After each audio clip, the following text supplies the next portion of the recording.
So kararating lang ng battery meter natin mga ka-electrical, no. Pwede dito sa inverter ng battery, SC, SCC, or pero mas gusto ko dito sa mis inverter natin ilagay. Pwede patayin yung breaker para sa battery para ma-full charge. So pwede rin natin patayin yung solar panel para makasigurado tayo. So may polarity rin to, no, positive to negative din. Natin yung bar niyan. So merong indicator yan o yung display, no. So ito yung battery meter, no. So kakabit ko lang yan kanina, no. So napakasimple lang may kabit niya, may negative positive din yan. Then ikakabit niyan dito mismo sa battery. So para matutunan niyo ito, panoorin niyo lang ang buong tutorial para malaman niyo paano ikabit. So isa to sa mga ads-on na pwedeng ikabit sa off-grid solar setup. So kararating lang ng battery meter natin mga ka-electrical, no.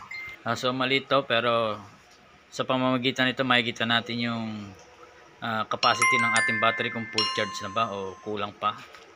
So try natin ikabit to sa solar panel natin o sa solar system natin dito kung saan ikinakabit. So pwede dito sa inverter mismo, no, yung terminal ng inverter. Pwede rin to sa mismong battery, no, sa mismong SC, SCC, or dito sa battery sa baba pwede. Basta sa battery siya. So pero mas gusto ko dito mismo sa inverter natin ilagay.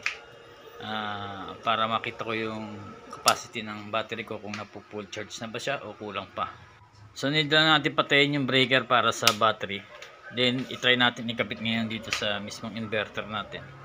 So yung battery nagdidepende yan sa araw, no, para ma-full charge. So pwede rin natin patayin yung mismong solar panel para makasigurado tayo. So 50% lang talaga yung binibigay ng solar panel natin, no. So may polarity rin to, no, positive to negative din. So meron namang color coding yung wire. Black is negative, then yung red is positive. So itry nga ngayon natin ibuksan yung mismong breaker natin kung tama ba yung connection natin. So mag-iilaw dapat yan, no? Makikita natin yung bar niyan. So merong indicator yan o yung display yan. So almost 89% tayo, no, yung battery natin. So sabi ko nga sa inyo, yung solar panel natin ay almost 50% lang talaga kasi nga under weather condition yung. So ito yung battery meter, no, na kinabit natin. So marami pa mga ads-on na pwedeng ikabit sa off-grid solar setup, no. Itutuloy natin yung mga tutorial na yan. Then follow nyo yung page ko para lagi kayong updated sa mga video. So kararating lang ng battery meter natin mga ka-electrical, no.